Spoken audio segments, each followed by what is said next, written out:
So open up your morning light. From Blue Velvet to One Tree Hill, scores of movies and TV shows have been filmed in and around Wilmington, North Carolina.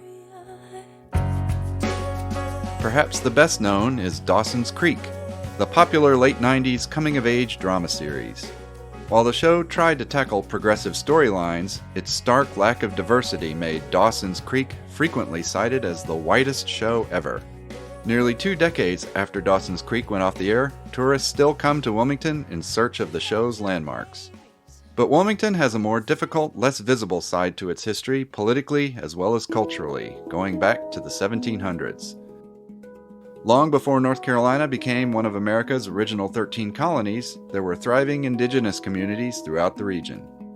Remnants of those communities still exist, including Lumbee and Tuscarora. There was also a time when Wilmington's most famous musician was a man of color, Frank Johnson, one of the biggest stars in American music in the years before the Civil War. During Reconstruction after the Civil War, Wilmington was an unusually progressive, forward-thinking town. In contrast to the state of things elsewhere in the South, Wilmington elected a racially diverse local government led by both whites and freed black people. That came to an abrupt end in 1898 with a white supremacist coup. A bloody rampage that left numerous people of color dead and black-owned businesses destroyed. Those the mob didn't kill, they chased out of town. That left Wilmington with a mostly white population, an all-white local government, and a whitewashed version of the city's history in which black people's contributions were erased from the official story. This might seem like ancient history, but it's not. Wilmington's most famous native-born musician is probably Charlie Daniels, the country music star who died in the summer of 2020. Daniels was born in 1936, less than 4 decades after that 1898 uprising. The real story of the 1898 coup is finally coming to light in recent years, thanks to works like the 2020 Pulitzer-winning book Wilmington's Lie, but it's still not widely known. A town that keeps its secrets, even as they're hidden in plain sight? This is Wilmington. From the bluegrass situation in Come Here, North Carolina, this is Carolina Calling, exploring the history and music of North Carolina through the people who made it. I'm David Minconi, and this is Wilmington.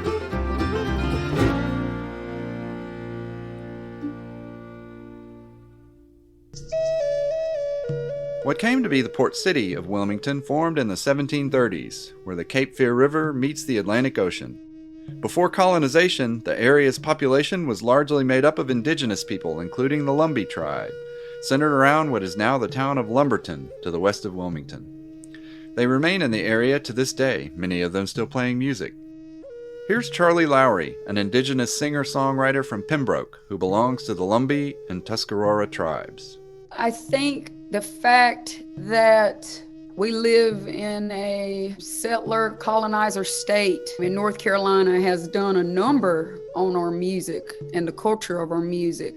There were many years that our people couldn't even practice their own ceremonies, couldn't wear our feathers, we couldn't speak our languages.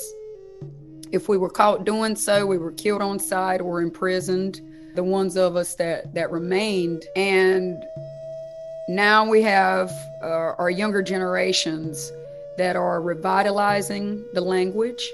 And now we're starting to, like our younger generation of singers and songwriters are starting to write more songs using that traditional language. We're living in a period of, I think, a renaissance in that we're bringing it back. It's very important to me to teach our next generation personally. Our people are so musically inclined here in this region. And I think it's important to teach them that, yes, it's okay for you to listen to rap. It's okay for you to listen to country, gospel, but we have that blood in us. It's our blood. It's our bloodlines. It's part of who we are. It's part of what makes us unique as Native people. And Lakota John, an indigenous blues musician originally from Robeson County. I think the legacy connects with blues music through a native lens, I should say. One of the connections that I tie to native music and blues are, unfortunately and fortunately, some of the struggles, the oppression that a lot of our African and white brothers and sisters just shared. There was a lot of this thing during this era that we all shared in common just due to our environment. I would say more so that not only we were influenced as Native people by blues, but just the culture in general. It's a really interesting thing, and it's layered. It's a layered type of, I guess, idea from blues music and natives, the African community and blues. And there are so many correlations and so woven together. There's just no way that we couldn't be influenced by it. Another culture that developed in the area was that of the Gullah Geechee, who were enslaved and primarily brought from West Africa to the southeastern United States, as far south as Florida. The region is known as the Gullah Geechee Corridor, now a National Heritage Area. As the town of Wilmington grew before, during, and after the Civil War, it became North Carolina's main economic engine for commerce. The music prevailing back then was a mixture of old-time folk, pre-blues, and pre-jazz, similar to what was coming together across the entire South. There has been some research and documentation of 19th century Wilmington music, but not enough, in part because of the 1898 massacre and resulting whitewashing of the region's history. John J. Sullivan is a writer and historian who lives in Wilmington and has written extensively about the city's music and history for The New Yorker and the New York Times Magazine. Thanks in large part to Sullivan's work, many of the stories of Wilmington's past have not been entirely lost. I've been living here in Wilmington for a while now. I always want to know more about the place where I am. So I started poking around to see if I could push any of the research forward a little bit, if there were any cracks, any avenues that hadn't been pursued, documents that had been missed, that kind of thing. And you find when you do that Wilmington is really unusual in the sense that despite having been such a significant place in America historically, in multiple junctures, there is a lot of primary research left to be done here. There's been some very good foundational work that has to be recognized. The main source being Strength Through Struggle. That's a book that was written by Beverly Tedderton, our local history guru, in a collaboration with Bill Reeves, who was a newspaperman here for a long time. And that it puzzled me for years how many places were left to be explored historically. You would think that a colonial city, everything would have been picked over to a great extent. But here, as we were working, we kept running into documents and manuscripts and things that hadn't been woven into the scholarship yet. And that's always really exciting. But at the same time, it was a surprise. And it took me a while to realize the extent to which the 1898 massacre really cast a pall or a veil over huge areas of the Black history here, in the sense that it was a dark subject. It was always going to be a dark subject. And even the history of Wilmington, the historical writing about Wilmington, reflects that. There really is no definitive history of Wilmington. But as I say, it took me a while to realize that this was the 1898 effect at work, and that a lot of this history had been slumbering and simmering for a long time, and that when you really go at the history of the city with a musical mindset and a Black historical mindset, you very quickly encounter things that just really spin your whole idea of American history and early Black music, your ideas about those things. In the mid-19th century, one notable player who emerged was a Black musician named Frank Johnson. Born into slavery, he was a fiddler who played dance music for society functions. He did it well enough to earn freedom for himself and his family. And despite Johnson's celebrity status during his time, little to no research on him survived to the present until John J. Sullivan began to dig. Here is Rhiannon Giddens. John really put Frank Johnson front and center with his research that he did for the New Yorker article for me. And so I always like to center him in the research because he put a lot of pieces together. And it was like after the article came out, it was like all of a sudden everybody knew who Frank Johnson was. And I was like, that's so funny how fast it happens, you know? The obscurity of Frank Johnson is one of the most interesting things about him, in the sense that when you go to the grid of musical importance and musical obscurity, he's so far out. And what I mean by that specifically is that he fell into such obscurity in the 20th century and then in the 21st century that even experts on early black music had never heard of him. Sullivan has uncovered enough material on Frank Johnson to declare him among the most significant black artists in American music history, even though he is almost completely unknown by now. Nothing had been written about him except one article in our state magazine here. That is mainly a reproduction of a couple of the early newspaper accounts, and it's full of a lot of errors, but it deserves to be recognized as the first person to kind of sit up and be like, wow, this Frank Johnson's an interesting character. And so I had that experience on steroids, partly because of these newspaper databases that are available now, and the way you can suck needles out of the haystack with a giant magnet. Little search terms, and with a figure like Frank Johnson, that makes a big difference because he's constantly being mentioned in small town newspapers, and you can put together a constellation of his, the geographic sphere he moved in and who was hearing his music. And once you start doing that, it just exploded when I was doing it, and I've never had a subject do that. But after about a year, I thought, my God, there is nobody like this guy. This is the first rock star. He's a really important character in that he was an enslaved fiddler, and he bought himself out of slavery with his fiddle and his family and created this band, and was so famous and so influential that instead of calling it string band music or whatever, they called it Frank Johnson, old Frank Johnson music. And it's just to be that influential as a black man during that time in the 1800s, mid to late 1800s, is just so impressive to me. He has a kind of musical celebrity that really didn't exist as a category before his time, and he's the dominant figure in that world. Frank Johnson's career eventually fell on hard times around the Civil War, but he was still prominent enough for news of his death to be reported across the country. His funeral in Wilmington also drew thousands. He died in 1872, so that last quarter of the 19th century, there was a lot of interesting stuff remembering him. Even in other cities, his legend was still alive. And this thing happens after his death. Actually, it starts before that, because it starts right after the Civil War and goes up to the end of the 19th century. But you have people complaining about having to dance and march or whatever to black bands. They don't like it anymore. There's a certain kind of attention a musician gets in a dance social scenario that has nothing to do with color, and you can't escape it. The power that they'd once held over these people was no longer as trustworthy, and they just did not like the social dynamic. So you start to see these articles appearing that say, why do we have to do this? Why can't we have good white bands? Surely there are enough white musicians. And that seems to happen for a while, but it happens for a very short while.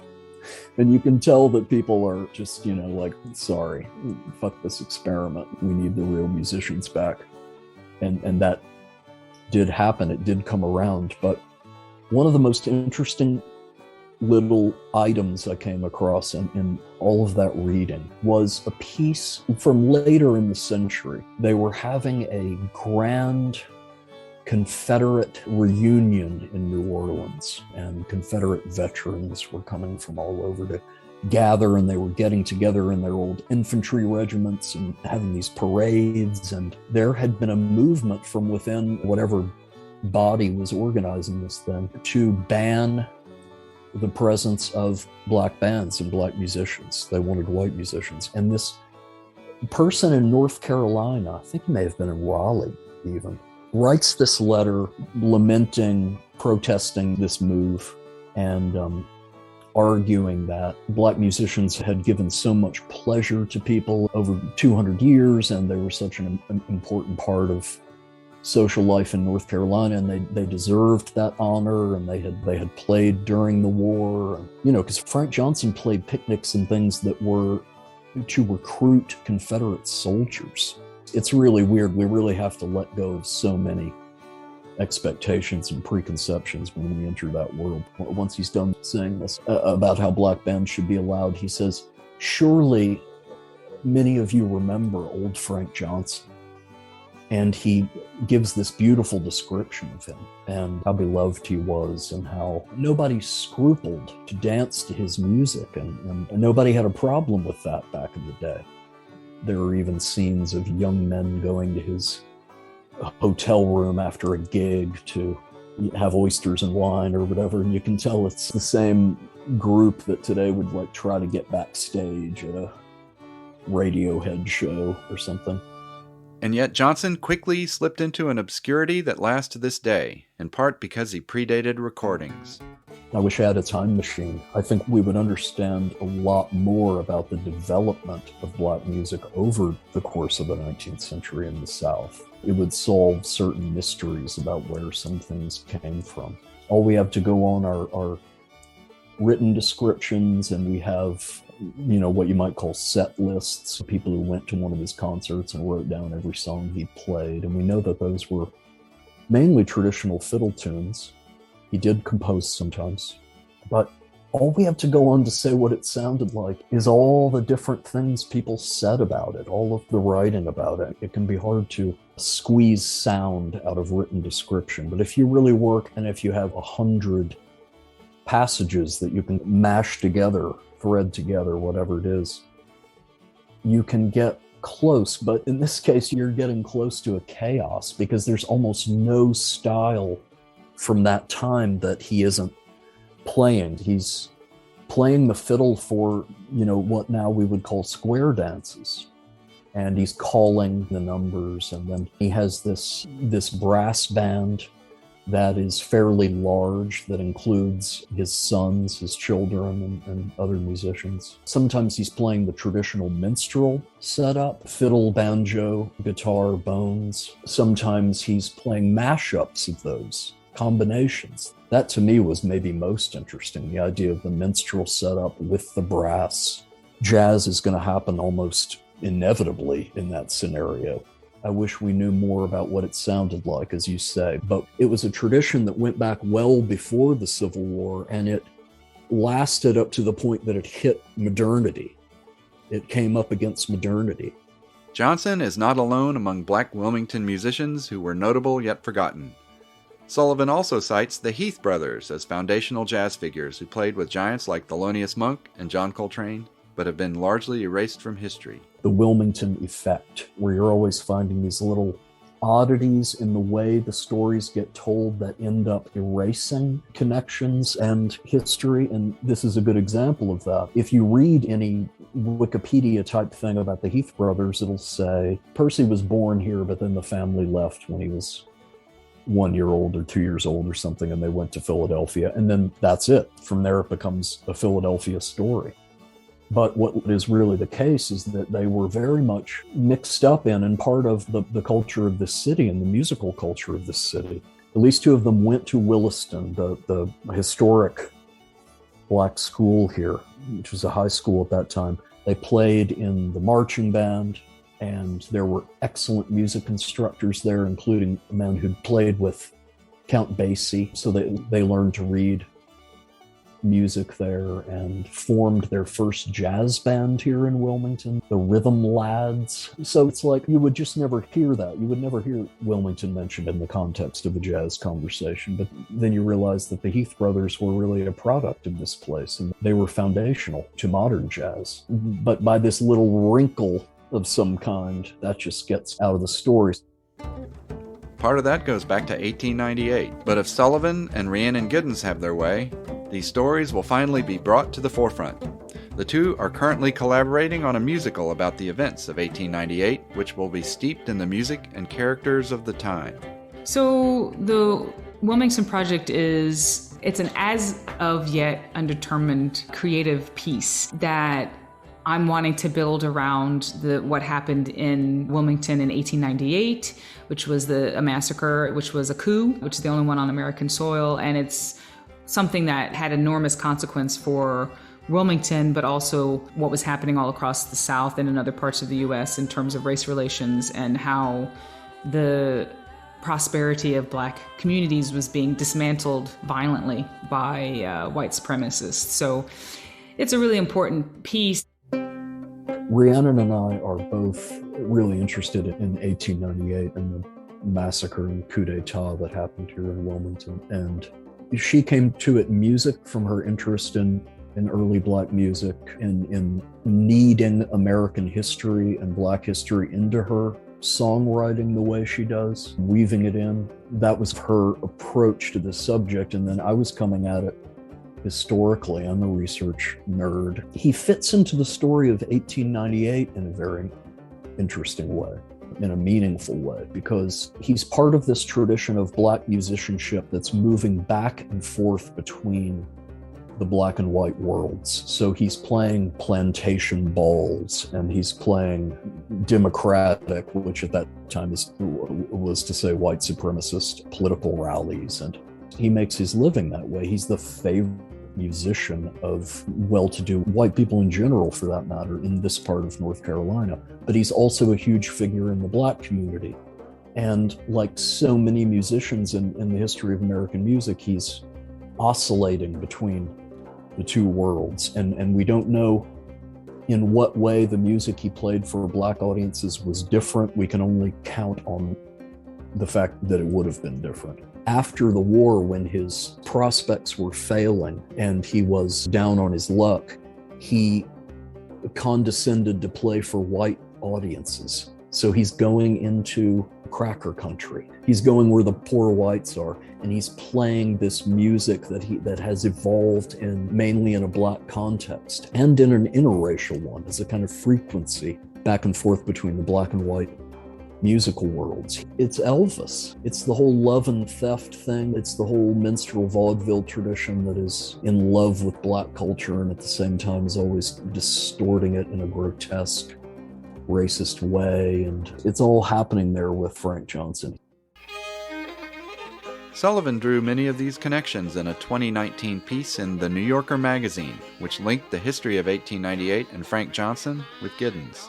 She came to the story from one of her longtime musical mentors, the late fiddler Joe Thompson, who taught her and the Carolina Chocolate Drops much of the old-time canon in their early years. Joe Thompson, my own mentor, is in a direct kind of oral tradition line from Frank Johnson. And it's just like within African-American history, it's so rare to have a name. You know, we don't have a face, but we have a name. We have information, and to be connected to that in an oral tradition way, it's just so rare. So I find that whole thing miraculous, and I'm grateful for it every day that research was done and he did his thing, which is he sniffed around and he found that out and he made the connections, and it's just really incredible, because now people do know about Frank Johnson, and if you know about him, then you have a little bit more of an idea of how important Black string band music was and how massively unreported and unknown today these people were, and how much an indelible part of how American music came to be they are. In the latter half of the 20th century, Wilmington was also an epicenter for the budding genre of beach music, a style of R&B dance music that is still around today with largely white audiences. Later, the town became a production hub for film and television as an alternative to pricier facilities in Los Angeles and New York. From multiple David Lynch movies to Andy Griffith's Matlock to Kevin Williamson's teen soaps like Dawson's Creek and One Tree Hill, production remains a central part of Wilmington's local economy. It also irrevocably links the image and idea of the city to whiteness in popular culture.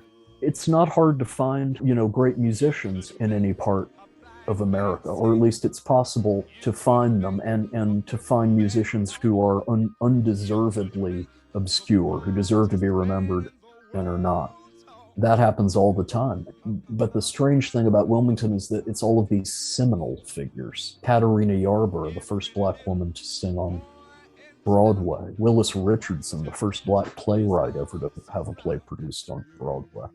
Just over and over. And at a certain point you realize, okay, there's a pattern here. This isn't happening accidentally. Something has caused us not to look into our musical history very closely.